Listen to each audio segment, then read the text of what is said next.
Make yourself relax, comfortable.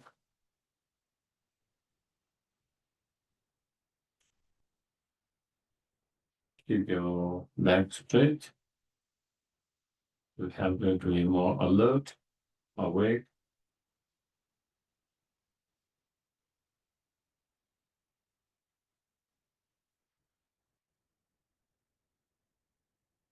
As you inhale, exhale naturally. Keep your mind observing it mindfully and being aware of that.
Then we can think the purpose of my life is to help benefit sentient beings.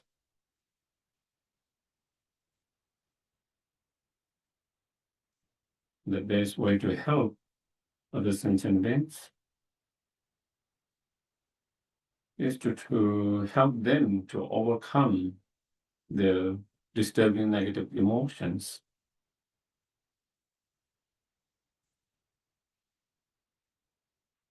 The obscuration, which are the root of their problem and the pain.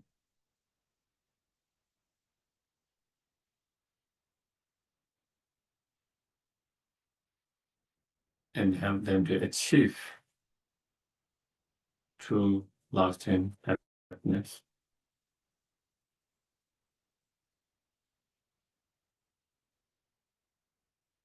And to be able to help them to do that, we ourselves first need to eliminate all those disturbing negative emotion, obscuration within ourselves.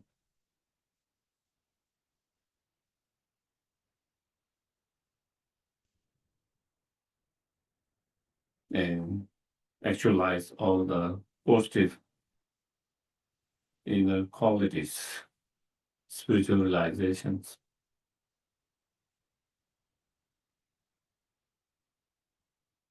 Thereby achieving our highest potential, fully awakened state.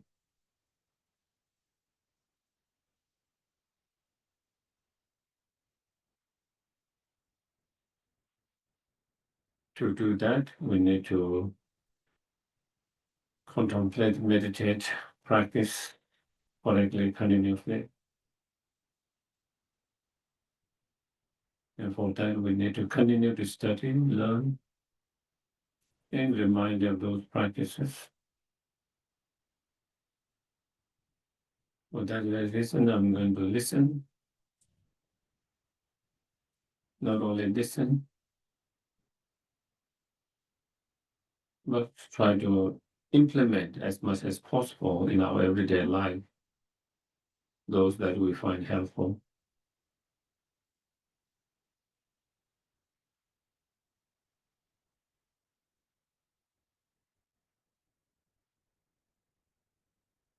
Okay, and put the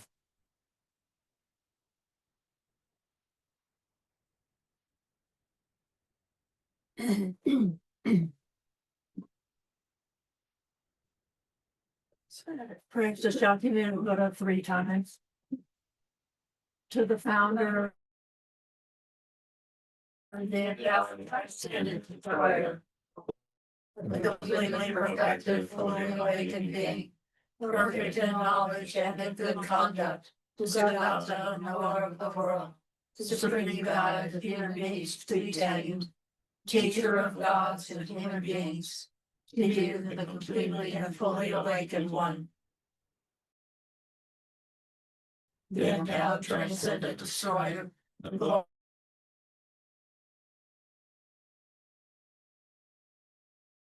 glorious conqueror, the subduer from Shakya planet, and our transcendent destroyer, the one gone beyond, the destroyer, the completely perfected, fully liberating guide of human beings to be tamed, teacher of God of human beings, to you, the completely and fully awakened one, the endowed transcendent destroyer, the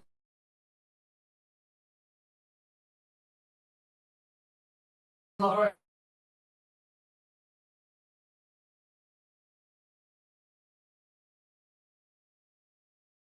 conqueror, the subduer from the Shakya planet, by good conduct, Siddhartha of the world, supreme God of human beings to be tamed, teacher of gods and human beings, to you, the completely and fully awakened one, the endowed transcendent destroyer, the glorious conqueror, the subduer from the Shakya plan, I prostrate, make offerings, and echo in refuge.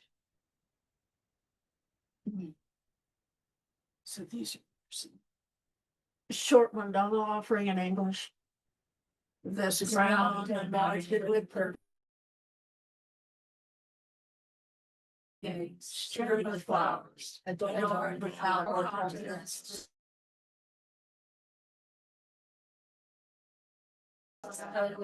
I imagine this is the field of offering. Of the spirit.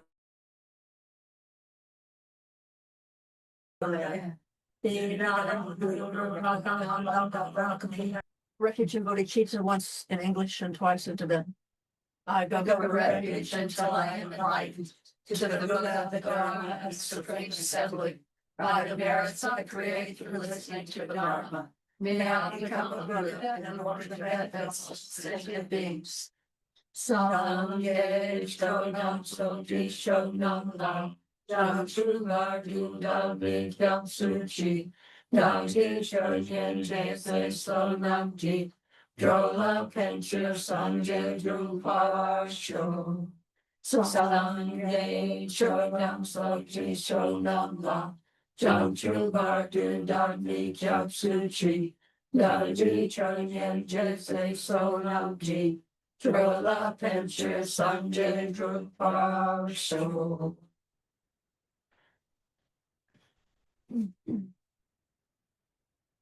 So, as we have been going through this rice seedling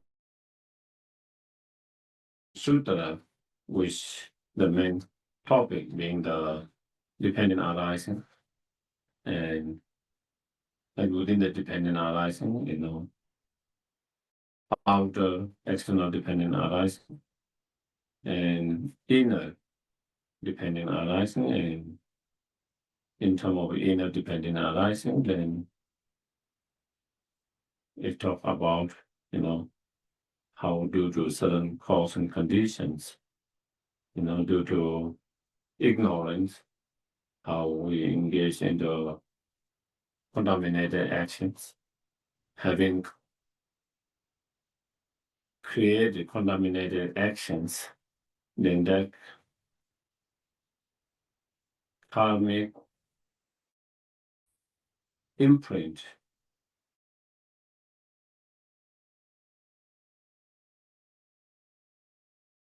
is left in the time at the time of death.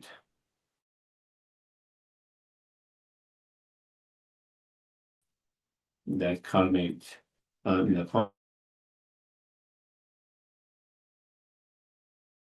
consciousness and then activated, and that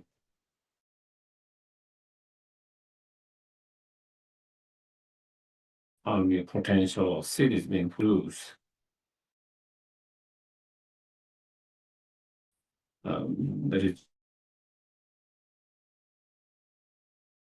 sold in a moment, and then after that rebirth, the moment the consciousness enters permanent eggs, or the new life started to begin, and it would be starting of that new life, the name and the form with the five aggregates, and then slowly the six senses faculty develop. And as six senses faculty develop, then the consciousness is able to come in contact with the objects through the senses, sense faculties or sources. And then once the consciousness come in contact with the objects, then we interpret the objects, pleasant, unpleasant, social, and by interpreting in different way and come in contact with them, then we have different feelings, in relation to pleasant objects. We have good feeling, nice feeling, pleasant feeling in coming in contact with unpleasant objects, dislike, aversions, unpleasant feelings, coming in contact with neutral objects, more neutral feelings, and when you have those pleasant feelings, then we get attached to those feelings, and we have craving for such feelings to continue and to have more of those feelings, and then it become more stronger graspings, and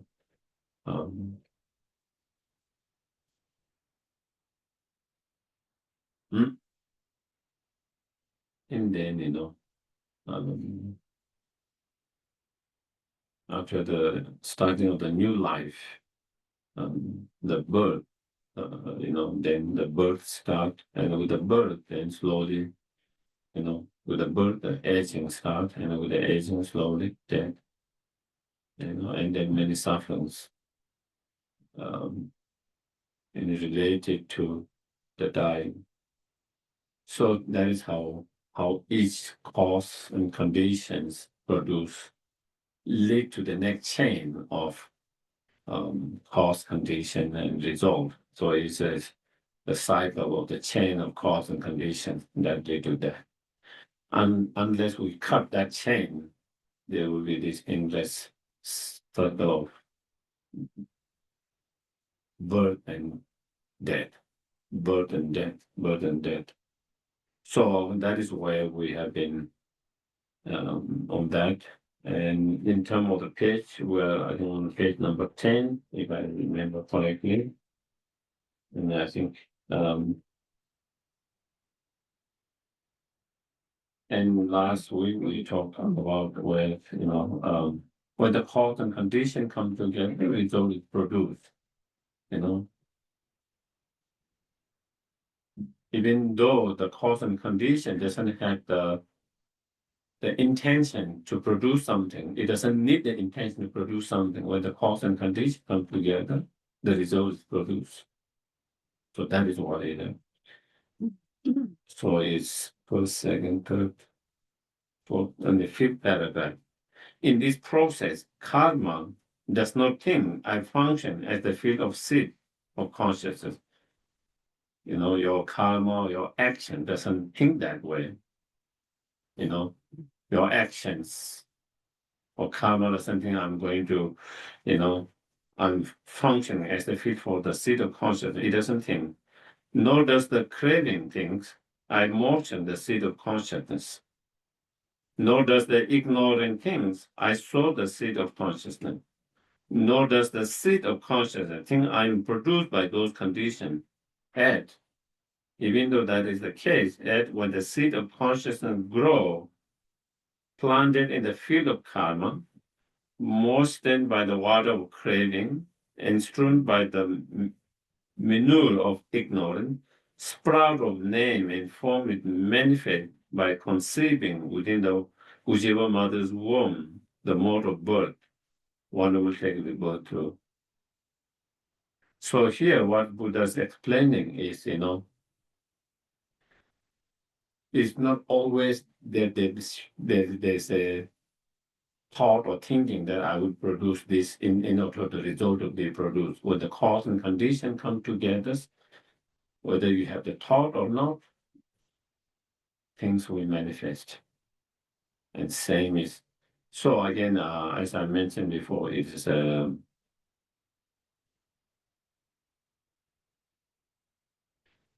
with that what Buddha is refuting, Buddha is saying, not everything is produced by with the thought of creator God, whatever name you give, Ishwara, Brahman, whatever,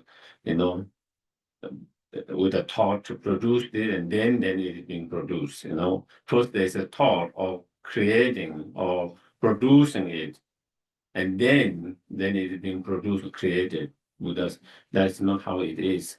When the cause and condition come together, even they don't have that thought of creating, producing, but things will come into it. The result will manifest.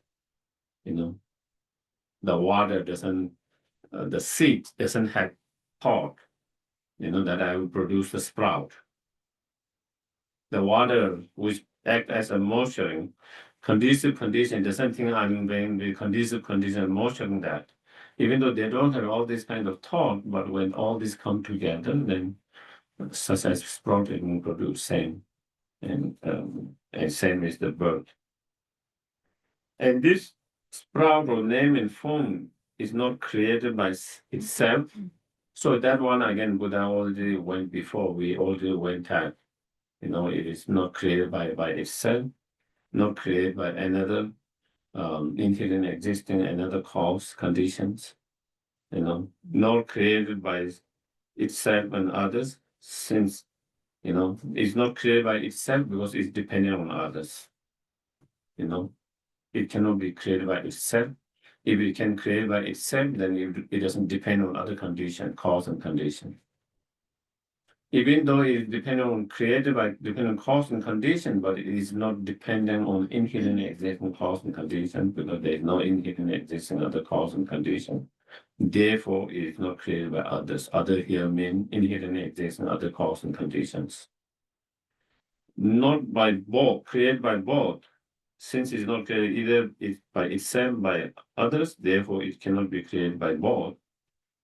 And not created by Ishwara, Ishwara, another god, in some of the earlier school of thoughts, created God.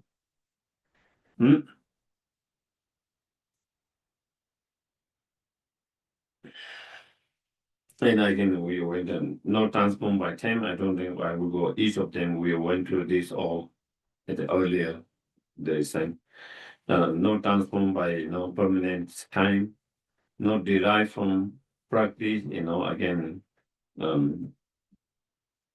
it is something that some school of thought think they know that how everything is derived or created by permanent this nature completely, not depend on single factors, because it is dependent on many factors.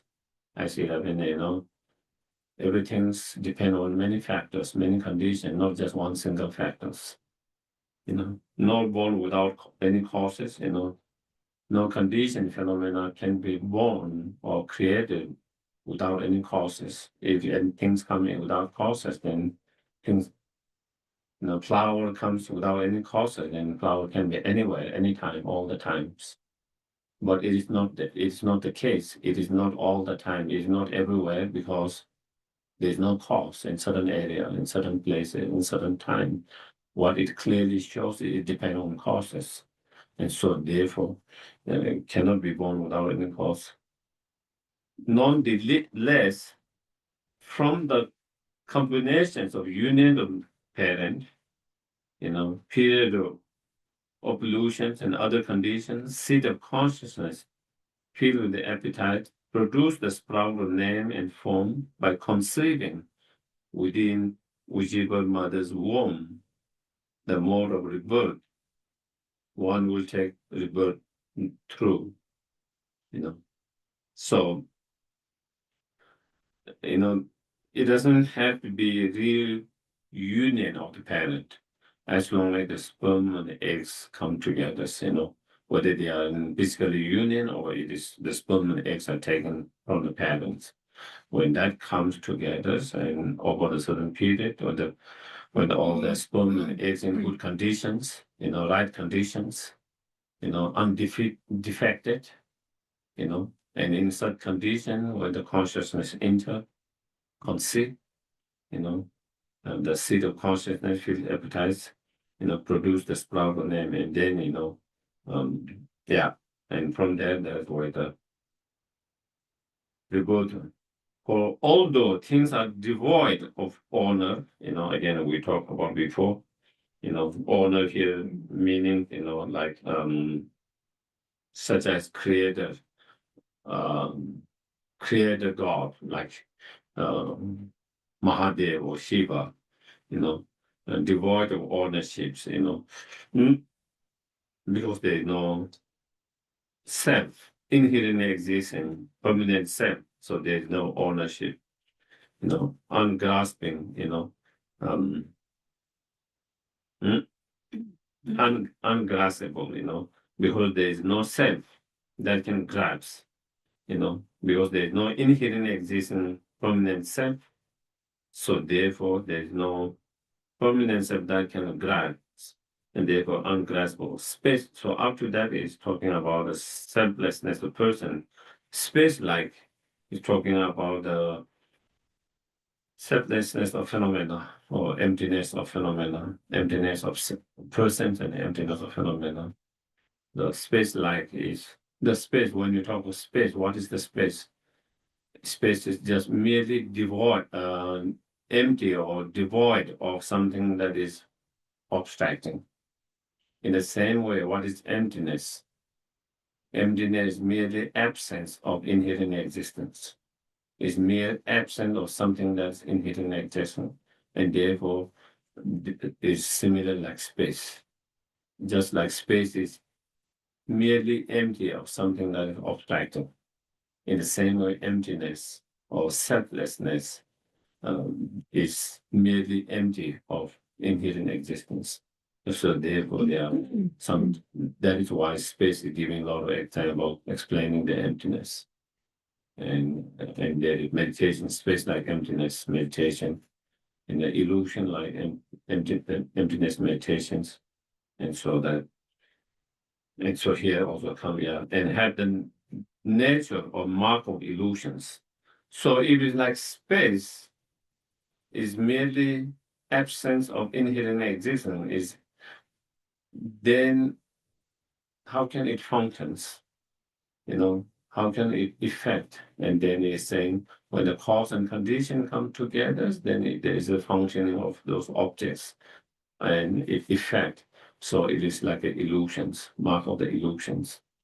When you talk of illusions, what it means is the way the appearance of that illusions is deceptive. The magician does some trick, and then he or she creates something which is not there, but is through trick. It appears something, but it's not real. Okay? Even it's not real, but there is something. Do you get it? And there is something that can affect differently. It doesn't mean there's nothing. Are we clear? Yeah. So therefore, also, even though everything is empty of the way it appeared to our mind as inherent existence, but still there is something due to coming together of many causes and conditions, then every object of their individual functionings and individuals, effect, consequences, and so forth. And so there's the mark of illusions. There's no differences requesting causes and conditions, all of them have causes and conditions, all these condition phenomena. For instance, the I consciousness arises by the way of 5 principles. What are those 5 principles? The I consciousness arises by depending on those 5 factors, depending on the eyes. So that is the eye sense faculties. Okay. If there's something damaged to your eye sense faculty, your eye consciousness cannot see it. So sometimes people, when they become by accident, then the eye faculty or eye source get damaged, and therefore their eye consciousness cannot see shape, color anymore. Their eye consciousness are unable to perceive the shape, colors, because there's a damage to the eye sense faculty through which the consciousness perceive that. And so therefore it depends on that eye means here that eye sense faculties. The objects. If there's no shape, color, then eye consciousness cannot see that. So the form, whether it's a shape, whether it's the color, that is the form. Whatever color, shape, eye consciousness, it also depends on that shape and color for eye consciousness to see that. It depends on the eye sense faculty. It depends on that form, whatever shape, whatever color it is.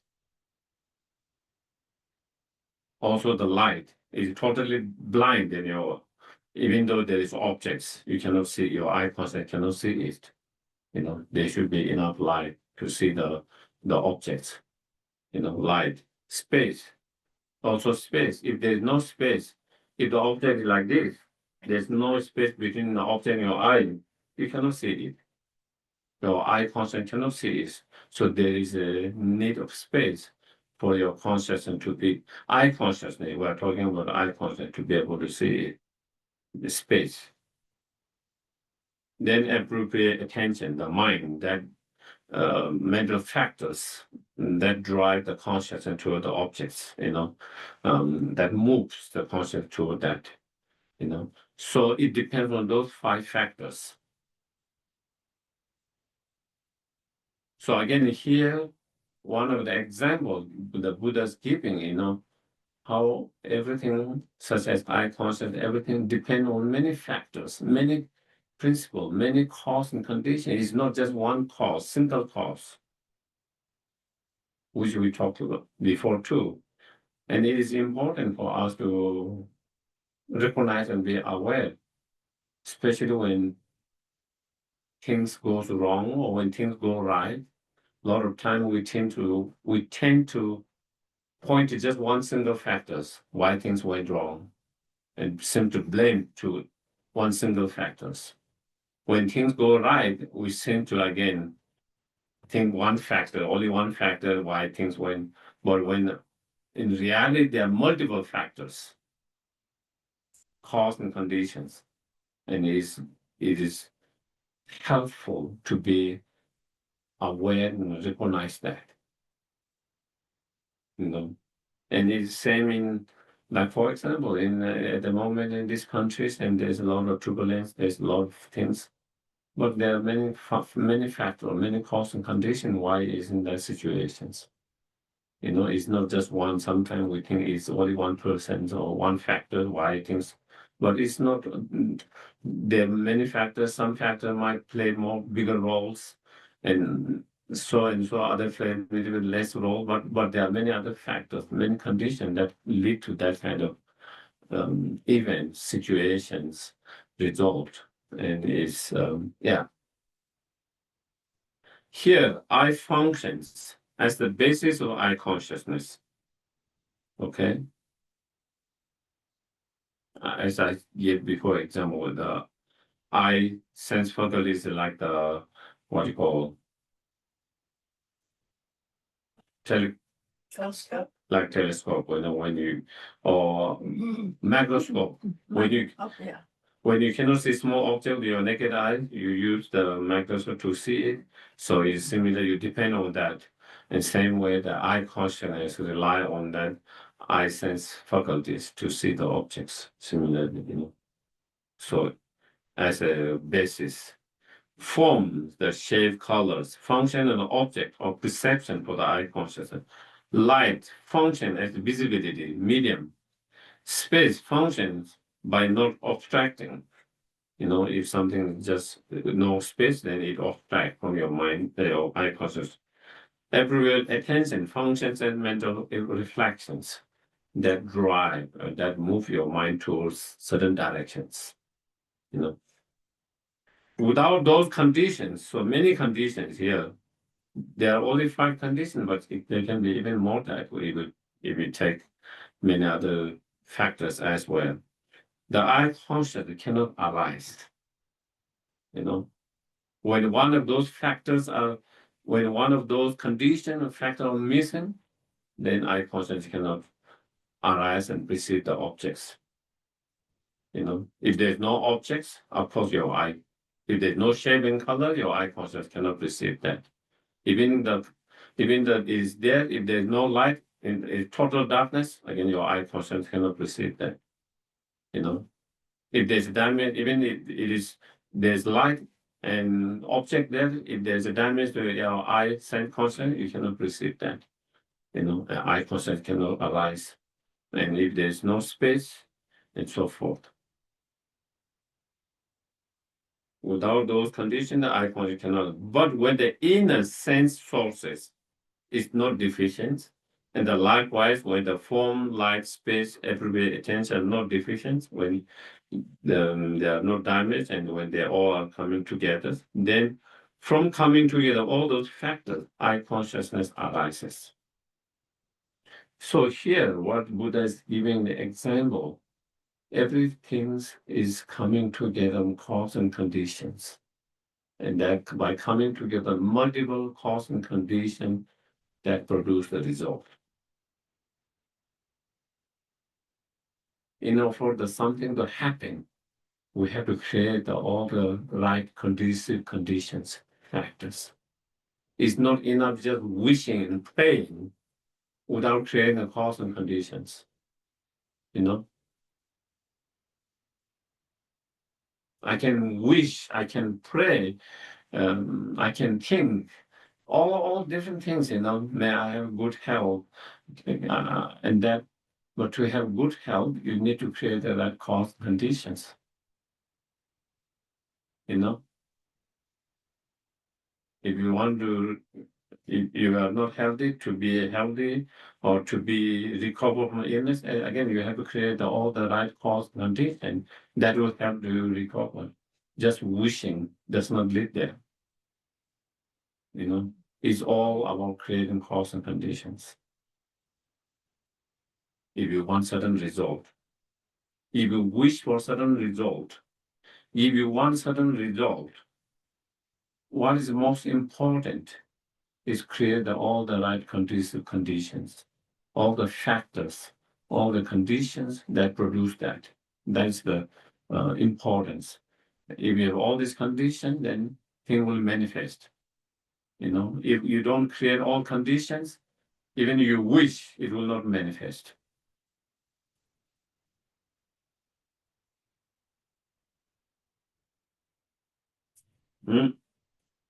So here again, similar example like previous given. I does not think I serve as basis for eye consciousness, nor does the form think I serve as the object of perception for eye consciousness, nor does the light think I function as a visibility medium.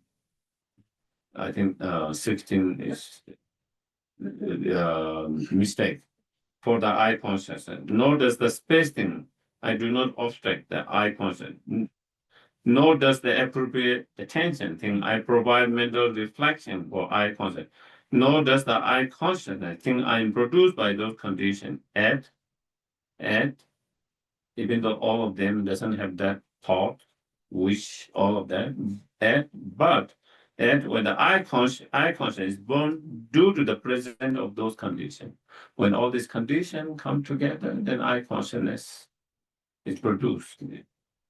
Similarly, corresponding analysis should be applied to the rest of properties. So same rest of properties, whether it's the ear consciousness, whether it's the ear consciousness that is hearing the sound, whether it's a nose consciousness that is smelling the smell, whether it's the tongue consciousness that is tasting the food, whether it's the bodily consciousness that is feeling, you apply that same all these factors. And not only those consciousness, also mental consciousness, similar causing conditions that lead to that, whether it's anger, whether it's attachments, whether it's compassions, all of those mind, again, will arises when the many causing conditions come together for arising those factors. There's maybe some karmic imprint from the past. There's coming in contact with certain causing conditions, and maybe you don't have the tools to deal with your mind, or you are in a different state of mind. Your mind is not stable, and many other factors. When all this come together, then anger could arise, attachment could arise. On the other hand, other factors come together. You have inspiring friends, families, teachers to be more kind, compassionate. You have that kind of environment, influence. Your mind has some interest or wanting to be more kind, compassionate. You put into practice, and many other factors come together. Then you develop loving kindness, compassion, that. So it comes due to many causes and conditions coming together. So with that same,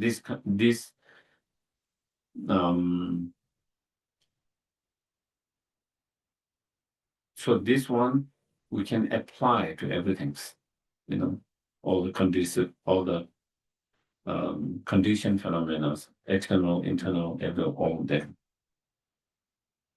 Here, there's nothing whatever does migrate from this existence to next.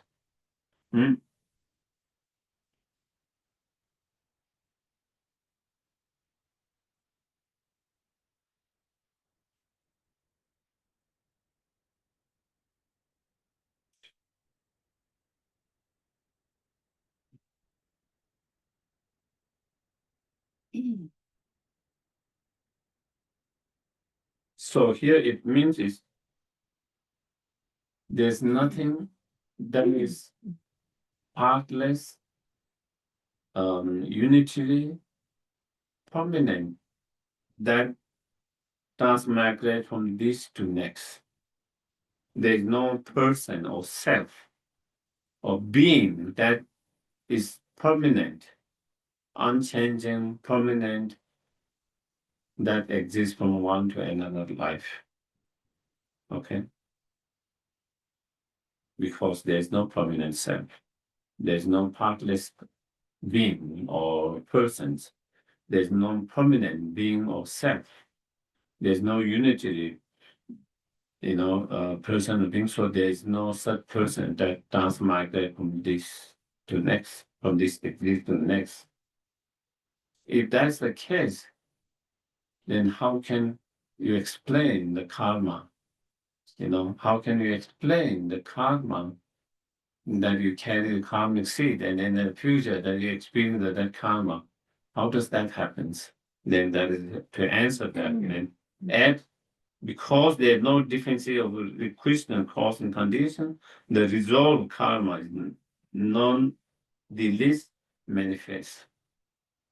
Even though there's no permanent being or self, but there's impermanent being or self, even though it's ever changing, but there's continuity of that. There's continuity of that. And that continuity of that carry the karmic seed. And when all other factors, cause and condition factors come, then that karmic seed is manifested and one experience that. So in order to experience the result of karma or past life, there is no requirement of permanent self or being. That's what it is. Even without permanent being or self, still one can experience the karmic result of the past. Even without there is a permanent self, the karmic seed can continue and can be experienced. Are we clear? That was one of the in some school of the thought, early school of the thought, they believe that there should be a permanent self, otherwise there wouldn't be anyone who is experiencing the karma, you know. And so therefore they think, or they come with this idea there's a permanent soul and persons, atma. But Buddha says there's no permanent that grow from one transmigrate from one to another. But it doesn't mean that there's the karma cannot be experienced. When the cause and condition come together, because even though there's no permanent self, but since there's continuity of that self, that being, and with the other cause and condition, karma can be manifested and experienced. Yes, like. So, the causes and conditions for the seeds of karma that ripen, that's a part of it then, isn't it? What? The causes and conditions of a person in their next life, I guess, is a part of what karma seeds would ripen. Still, I didn't get exact questions.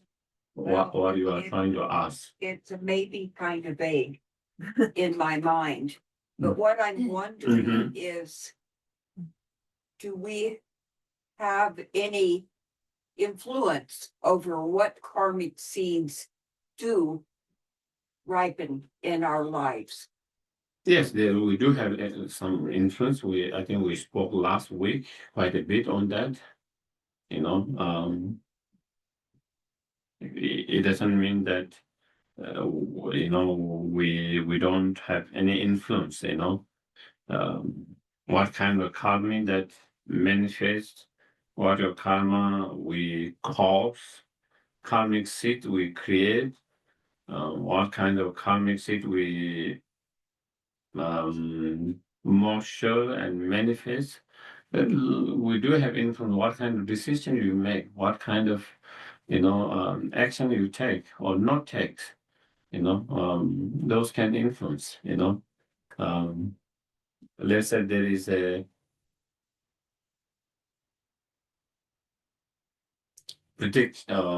weather predictions that there's going to be lightning storm.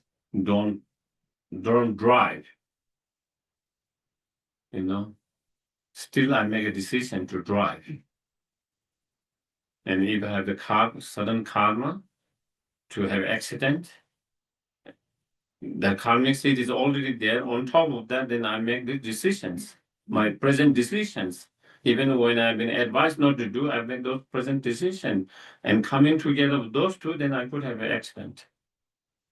Or I have a karmic seed to get accident in my mind from the past. But in present moment, I decided I take a decision. It's not good idea to drive because of all this warning and everything. And I make that decision on based on that my karmic seed to get accident is not manifesting because it didn't meet the right conditions for what the decision I made in that moment. Yes. Okay. Yes. Okay. Perfect. And then. So, all right. So in the bardo, the causes and conditions occur as a function of some dependent arising that manifests then as another lifetime in samsara. Yeah, I mean, not only Pardo, even this life, dependent arising function, dependent Pardo, also the next life, all of them are dependent arisings. So what kind of portal you will have, it depends very much on our life, our how we live our life, especially, and also at the time of death, state of our mind, and many others, some other conditions. And also in the portal, also it is dependent on arising, and it could change at the portal, while also in the portal, as we talked before, it could be changed. And because it's dependent on arising, that is why it can be changed. And so you're able to create conditions to manifest the change in the bardo. Yes, you can. One can. Is there a playbook? I'm writing on that. Thank you, Gish. Now- Next week's teaching is on the Bardo. So definitely, certain practitioners can still change with their practice in the partial state, and then even they cannot change directly through the force of others, practiced by others. You have strong karmic connections through their prayers and practice and dedicating for that part of beings can have some influence in that person's the mind of the part of beings, and thereby again changing their karma. Yes, Joe. Well, it's the karmic seed, isn't that permanent? No. But what is it that since beginningless time has kind of moved on, and currently it calls itself John Bailey, but Is the continuity of consciousness, but is ever changing. so is my consciousness. Is that, but it's ever changing. So therefore it's not permanent because it's changing. Okay. It's like the water that runs from the source, mountains, and go through forest and land, desert, and all the way. It's the same source, it's a continue to the same water, but it's always changing from place to places. And that consciousness, the subtle consciousness, has existed since beginningless time. Yeah. That is something we find hard, but if you use reasoning logic, it makes more sense than having a beginning. In terms of our feelings, we feel like there needs to be beginning. We like everything touchable.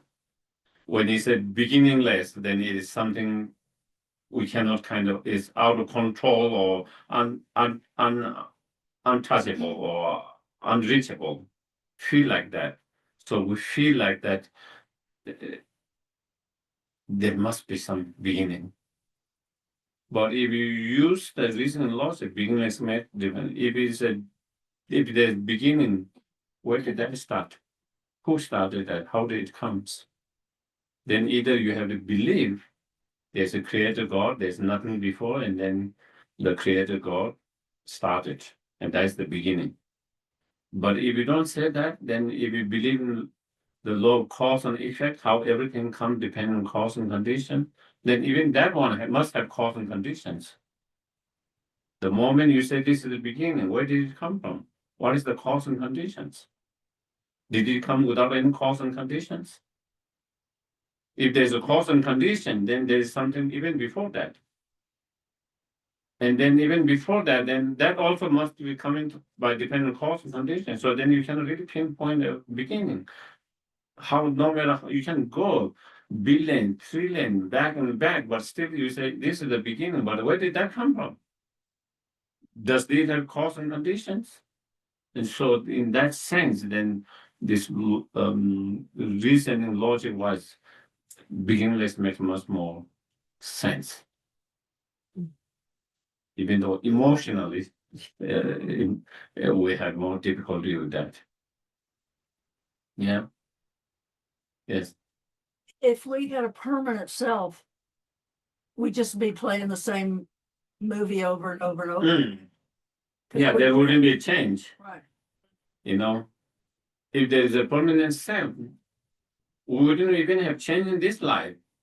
Your whatever you are born as a kind, compassion, or you know, violent, whatever. No matter what you do, you will always be that. You can never change. That's who you are. But we see even this life changes. Someone who is very harsh, violent, becoming kind, compassion. Someone who is kind at the beginning of their life, becoming more harsh and violent and unkind. Someone who is very generous, certain time become ungenerous. Someone who is not very generous at one time become generous. And all of that, we see changes in persons as a self. That clearly shows we are not a permanent, the self. We are constantly involved in changes. Constantly involved in changing is a clear signs that we are impermanent. We have been influenced by many external, internal cause and conditions. And due to that, then we keep on changing, evolving, in different ways. Yeah.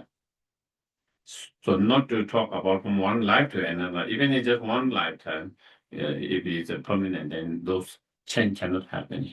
That kind of involvement cannot happen. Yes. I don't know if this is the right time to mention this, but I'd like to. I have a friend who's, she's kind of fixated on the idea that she is an angry person. Mhm. And I don't like, she's not a Buddhist and she Mhm. doesn't really seem too interested in Buddhism, but I feel like that's very discouraging. I'd like to discourage her in that idea Mhm. that she cannot change, Mhm. but I don't really know how to go about it. Neither I. That's what I thought. Uh, I don't know the person enough to say what to say, not to say. Should I say anything, not say anything? Should I do something, not do something? Because you have to understand the persons to really, if it will be helpful to say something or not to say, So one has to know the person better, and one has to know our own skills and wisdom. What is the best way, So yeah, Thank you. yes.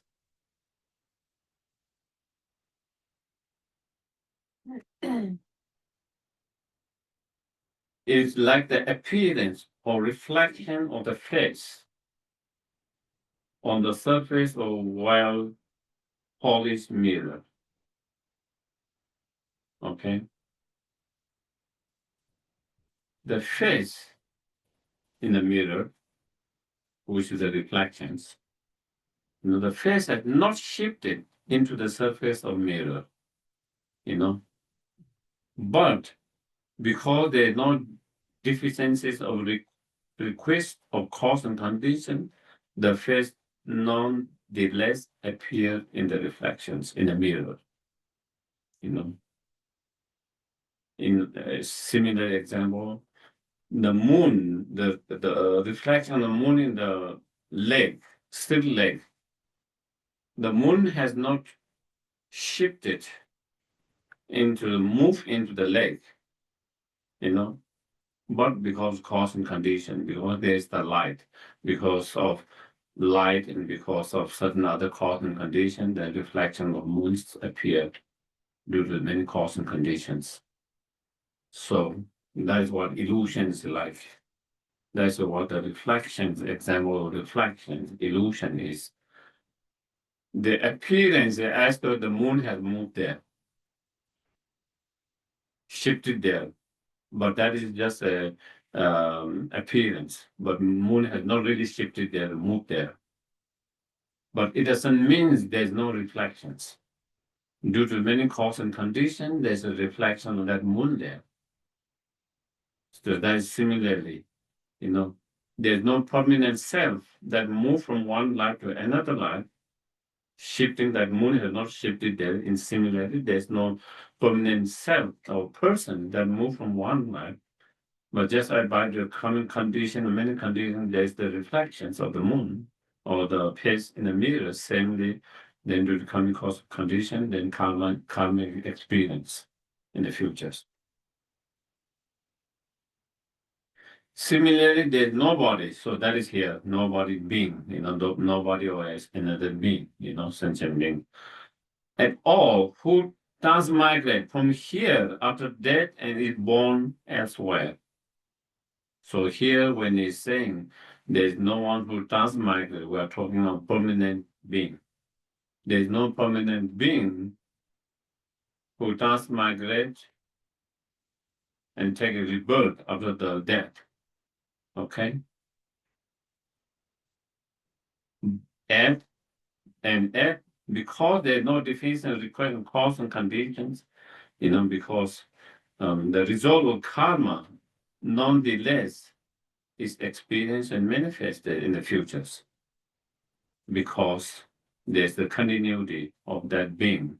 Even if it's not permanent, but still there's continuity of that being. And because there's continuity of that being, and even though it's not exactly the same being, okay? So it's not like exactly the same being transmigrating another being. If I'm born as a dog, okay, I'm not transmigrating completely, but it's the continuity of that being, the consciousness, same continuities. It's not the same being, but it's the continuity, And so therefore, when that continuity being experienced, the karmic experience, then we say you experience karma of your in the futures, even though it's not the exact same beings, because it's not permanent. It's changed. That being has changed from a human, let's say in my case, maybe as a dog. You can have me as puppy.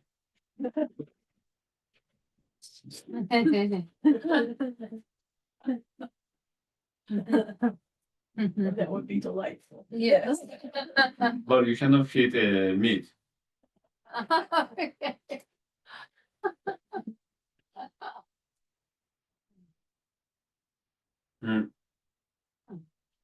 It's like how the orb of the moon travel at a distance of 42,000 yojana, and at its reflection, nonetheless appearing, we talk about small vessel filled with water. It's not the moon move from its position and enter the small vessel filled with water, because there's no deficiency or requesting cause condition, the moon nonetheless appear there, So many cause and conditions have to come together to reflect, The moon is not obscured by the clouds, would be another condition. If it is obscured by the cloud, the reflection wouldn't be in there. The water had to be clear. It's too muddy. There might not be reflections, No, if it's total condition where it's more dark condition, then again it cannot reflect, So, but when all this the right condition, cause and condition come together, then even though it hasn't moved, but there's a reflection of that.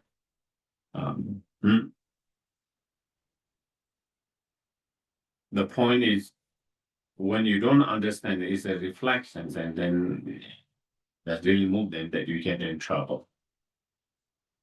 There is a story. I don't remember what kind of story when I was very young, that reading in one of books, about a rabbit, so the moon reflects in the leg, and the rabbit says, "Oh, the moon has dropped."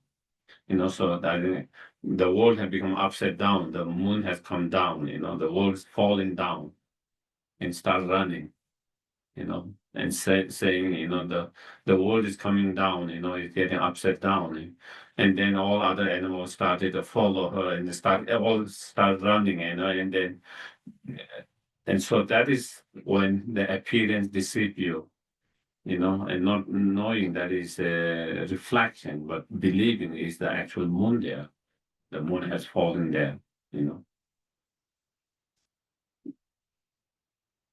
And that understanding can be very helpful in our life, you know, when you are upset, when you have strong attachment to certain objects, you know, the object appear, you know, real desirable, you know, truly desirable, truly attractive, truly pleasant, inherently attractive. And we believe that appearance to be real, and then that's when strong attachment, craving arises. Even though there is appearance there, but when you understand, oh, this is just appearance, even though it appears so real, so inherently attractive, desirable, beautiful, but it is just a deceptive appearance. That's not how real the object is. Then you have less attachment, less craving. And same with anger, you know. When you have anger towards someone or certain object, the object at that time appear inherently real, bad, negative, unpleasant, all these inherently real negative qualities. And the more you believe that appearance to be real, there's more stronger dislike, more stronger aversion, more stronger anger you have. But even though there is that appearance, if you are able to remind just the reflection of the moon, same way that is the appearance, but in reality, that object is not inherently bad.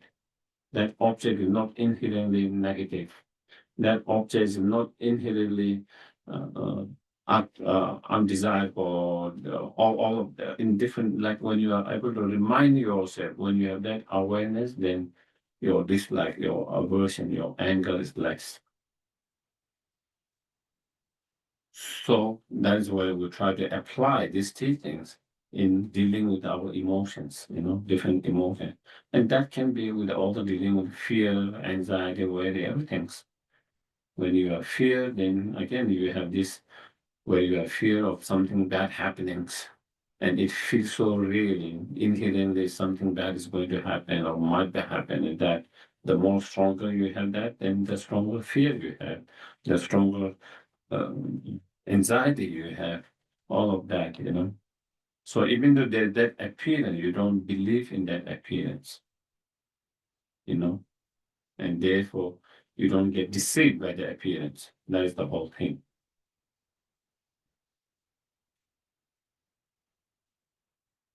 And then just give you another example. Likewise, so you know, there's nobody at all who does migrate from here after death and is born elsewhere. That because there's no defensive requesting cause and condition, the result of karma, nonetheless, not nonetheless, manifest is like a fire innate from the gathering of its request, cause, and condition, and not when diffusion of requisite of cause and conditions. You know, so again, same thing is we're talking about when the cause and condition come together. You know, things happens. When the cause and condition doesn't come together, thing doesn't happen.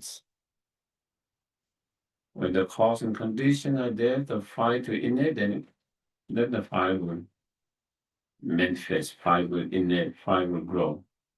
In same way, when the cause and condition are there, then one will experience the karma. You know, if not this life, future life, the next life. If not next life, one of the future life. You know, one does not have to manifest. The karmic result is not always, doesn't have to manifest in this life. Some of them can manifest in this life when the certain cause and condition come together. Some of them might not manifest in this life, but very next life, cause and condition together, and that karmic seed can manifest and experience that. Some of them, one might not experience next very lifetime, but one will experience maybe after 10 lifetime, 100 lifetime, 1,000 lifetime, 100,000 lifetime, millions lifetime, billions lifetime later. The seed is still there and the cause and condition not come, and then after 1 billion lifetime, then cause and condition come together that activate that karmic seed that we have been carrying for billions of lifetime, and then at that time it can manifest. Unless the karmic seed is destroyed in between that by different conditions, if it's a negative karma, then if it has been destroyed by our practice, purification, other form of practice, then again, even condition out there you will not experience because the karmic seed has been destroyed, And in terms of positive karma also can be destroyed by other negative energies such as anger, long view, and so forth, And if it's destroyed, and even the condition come together, there's no karmic seed and then again one will not experience that. Otherwise, it will, In the same way, all the things are devoid of honor, devoid of ownerships, Again, there's creator, permanent being who create all of that. So honor here means there is another being, who is a permanent and powerful and who can create everything. And devoid ownership on graspable space, like in the nature is like mark of illusions, because there's no definition of frequency, causes and conditions. The seed of consciousness born of karma and affection will nonetheless produce the sprout name and form by conceiving within whichever mother's womb the mode of birth one will take the birth through. Thus is the conditional relationship in the dependent arising to be seen. So at the very beginning, when he explained about the outer dependent arising, there's a cause, relationship with the cause, and relationship with the condition, two things. The outer, when you talk about a sprout, the cause is the seed. The relationship of the cause is the seed. The conditions are the earth, the ground, the water, the heat, the space, the air, all of that. When it comes to the inner dependent arising in sentient beings, then that is where the two dependent links, are that. As it is example, like the ignorance, the karma, consciousness are the cause. And then the craving, grasping, and becoming are like the conditions, relation conditions. And when that cause and condition both come together, and the result is produced. But when the cause is there, condition not there, it cannot produce. When the condition is there, the cause is not there, then it cannot produce. Do you get it? But when the cause and condition, both of them come together, then results produce.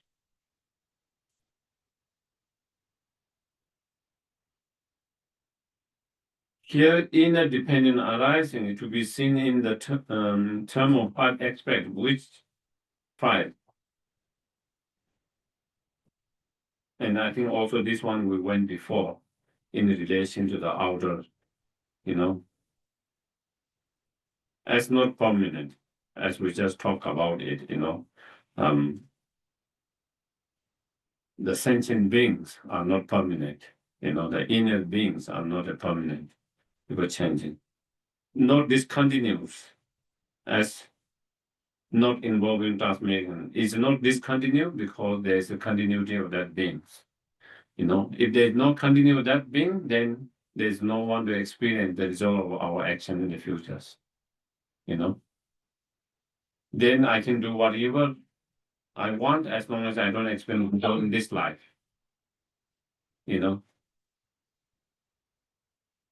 But because there's a continuity of that beings, even it's not permanent, but since there's continuity, so therefore, even I don't get result of my bad action now, I will experience in the future.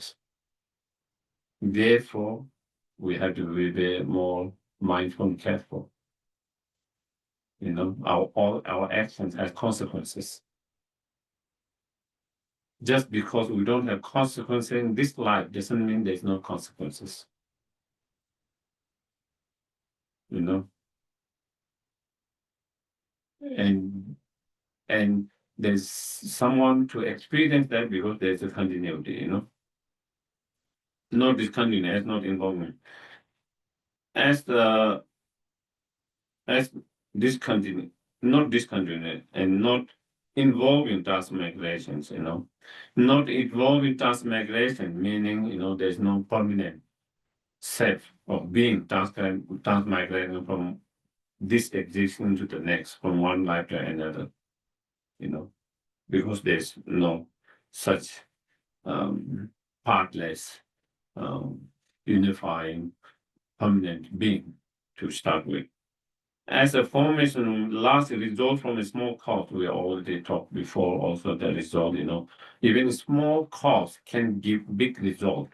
So therefore, we should be very mindful and careful not to create even the smallest negative actions. Because even very small negative action can create a big result. Just like sometimes people be careless and they think, oh, this fire is too small, it will not damage, but then it can start a big wildfire. Or they think it's just smoking and they just throw it. It's not really fire to start it, very small. They think it wouldn't have that kind of effect. With that small, then it can have big effect. Burning the whole town, whole cities, all of that, it started with very small things. So similarly, small, even if a very small action can bring a big result. And so we have to be careful not to engage, even if it's a very small in terms of negative actions. In terms of positive action, even if it's small, we try to do as much as possible, create as much as possible, engage as much as possible, even if it seems very small. Even if it seems very small to help, we need to help. It doesn't have to be big help, even small help, And continue the similar type, and we gave an example before, not only the result depend on cause and condition, but it depends on similar cause and condition. Not every cause and condition can produce any kind of result. With the external world, we talk about, the chili seed produce chili tree, not the apple tree. Apple seed produce apple tree, not the chili tree. So the cause and condition has to be similar type.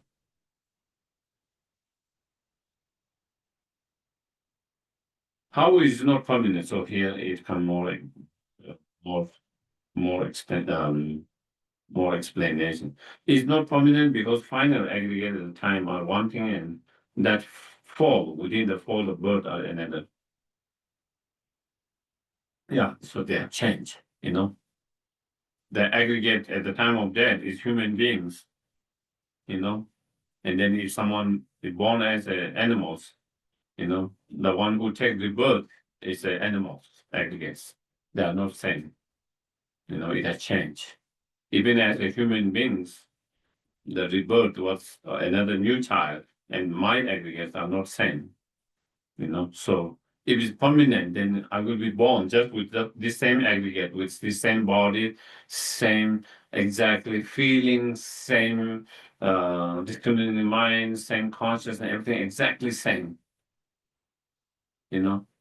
Exactly how I am now with my aggregate, it will be same exactly. But that's not the case. So that's why it's not permanent. That is final aggregate at the time are not the one that fall into the fall of birth, And when the final aggregates that cease, do the aggregate that fall within the fall of birth arises, a new life begins, at the same time as it ceases. How is it not discontinued? It is not discontinued because the aggregate that fall within the fall of birth does not arise from final aggregates at death, either when they have already ceased or when they have had to cease. It's not like they have this aggregate has ceased and then the other has not come, and as though there's a gap. There's no gap like that. Do you get it? It's like one has ceased and another not started. So in that sense, there's a gap. So if there's a gap, then it becomes discontinued. Do you get it? One has ceased and one has not started. There's a gap between that two. Then in that case, it will be discontinued. Or they have not yet ceased. Like the beam of scale trickling up and down, high and low, aggregate that fall within the fall of birth arise precisely when the final aggregate at the date of cease. So it happens simultaneously, like the scales, one going up and one going. It's not that one go down and then this one's will later. It happened simultaneously, without any gap. Same way, the moment consciousness leave, simultaneously, part of being is being produced simultaneously. It's not like your consciousness has left your body and then there's no another being part of, and the part of comes later. So that is why it's not discontinued, because there's no gap between those two things. Are we?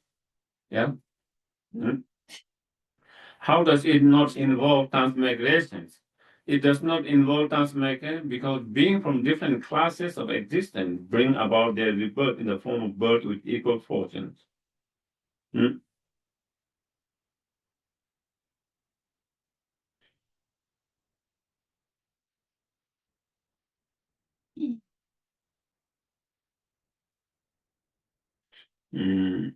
Where is the Tibetan?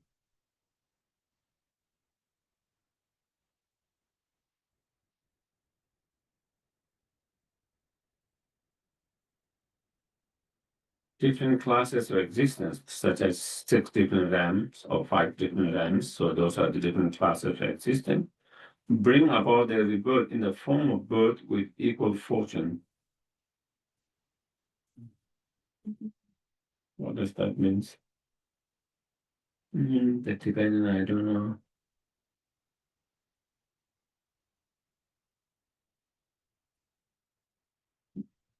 There is nothing in the commentary on that, but I have to see the Tibetan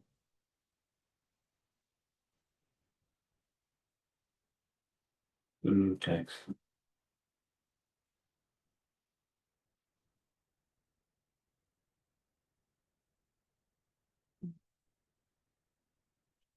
Mm, mm.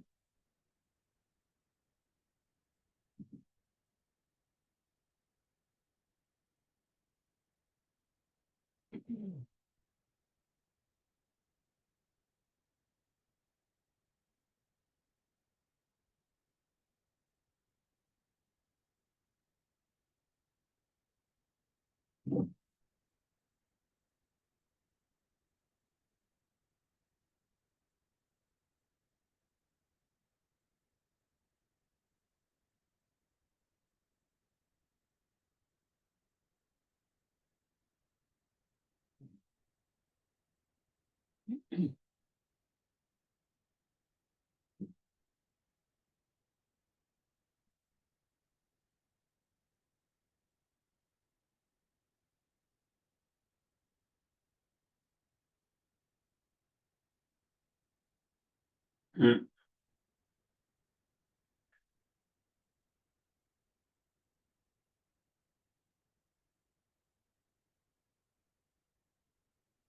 I think it means not involve transmigrations, as we told as a prominent, because it's not always when you transmit from one to another, it's not same equal fortune. It's not always human to human beings, God to God, animal to animals. That will be equal fortunes. You know, if always when humans die and they take a rebirth, transmigrate as another human being, then that will be equal fortunes. Or God as a God. Dog as a dog, but that's not the cases. It always changes. Human being come as an animal, animal comes as a human being. God can come as a human being, as animals. Animal and human beings can come as God. So it's constantly changing. And therefore, it is not involving of that kind of unchanging, permanent transmigrations. If that is the task, if it is if it involves transmigrating permanently, then it will always be equal fortune, meaning always human to human beings. Human beings can never come as transmigrate as animals. Because if you come human beings transmigrate as an animal, then it has changed. You know. So then it's are we clear? No? Not really.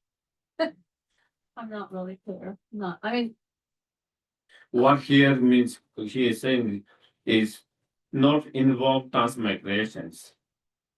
Meaning, why it does not involve transmigration? Because being from different classes of existence bring about their birth in the form of birth with equal fortunes. It means the beings who die and take rebirth is not always human to human beings.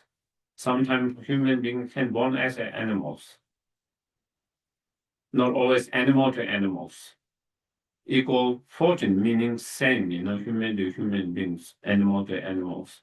So since it's not that like that, therefore it's not involved in transmigration. In sense, it's not permanent. In change, it's changing. It takes rebirth, it takes transmigration, but it's not permanent transmigrations because human beings doesn't always born as a human beings. Animal doesn't always born the next as animals. And if human being doesn't born as a human beings, then it means there's change. Then it is not permanent.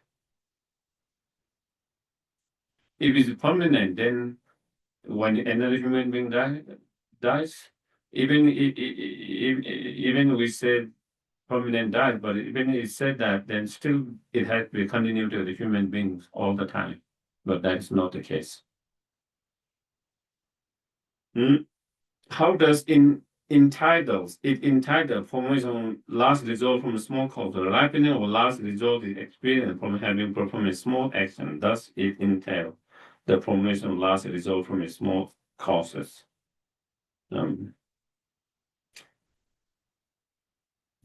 There is a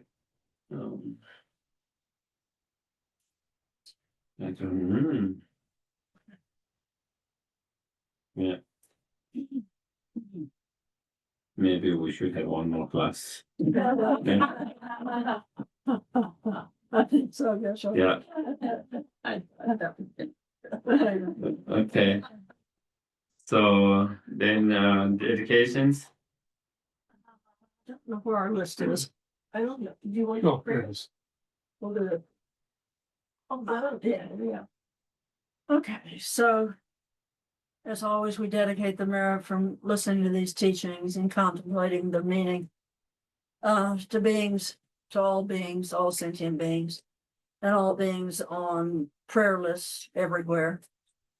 And the beings on our particular prayer list, those suffering obstacles, Adrian, John, B, Mary Jane, Javier, Mary Jo, 7 dogs and their owner, Luis, Zapata, Kathleen, Matt V, Seth Brown, Alexandra, those suffering illness, Terry, Yeshe the dog, Lucky the dog, Hillary B. Barbara Conklin, Gail, Patty and Bill, Astrid, Stella, Rolf, Sarah H., Alejandro, and those who have died recently, Yolanda, the snake on the road, Matt G., John B., Jamie's dog, and Donna. And to the deaths, would you please add Stephen A? I would love to write it down. And I could write it in. Here we go. Afterwards, okay. Okay, Stephen, A, yes, okay, and there was a stump on the bill, was hit by a car. yeah, I will say for the, and the obstacle is the person who hit it and is carrying the scent. Yeah. Okay, sorry about that, levity. Okay.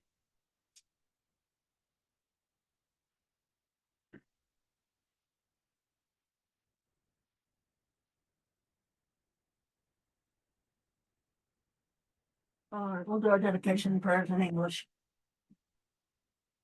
Due to the merits of these virtuous actions, may I quickly attain the state of a Guru Buddha, and lead all living beings without exception into that enlightened state. May the supreme jewel of Bodhicitta that has not risen and rise and grow, and may that which has risen not diminish, but increase more and more. Long life prayer for His Holiness the Dalai Lama.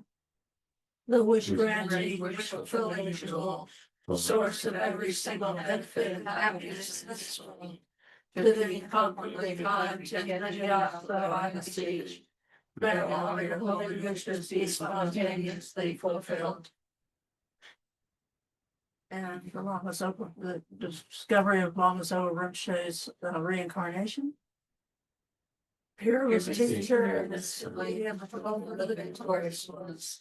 To all us and victorious ones and along with the lineage masters, all the objects of refuge and memories. Please bestow the virtue and the wisdom of accomplishing this prayer. Holy Spirit, your memories of wisdom and completion through explanation and practice. You are the patience and never discouraged. And constantly to your identical goodness. While striving signal pointedly from the state of victorious one's teachings, the sole gateway through which all benefit and happiness emerge, and from other beings, you suddenly depart the kingdom. What a great loss! Nevertheless, through the unseen truth of the blessings of the ocean, the three jewels, and the great ways of life you show us that your the glorious ones. May the smile of reincarnation with me, just disciples. Thank you very much, everyone. Thank you. Good night. Thank you. Thank Thank you. you. Thank you. Good night. Thank you, Geshe. Thank you.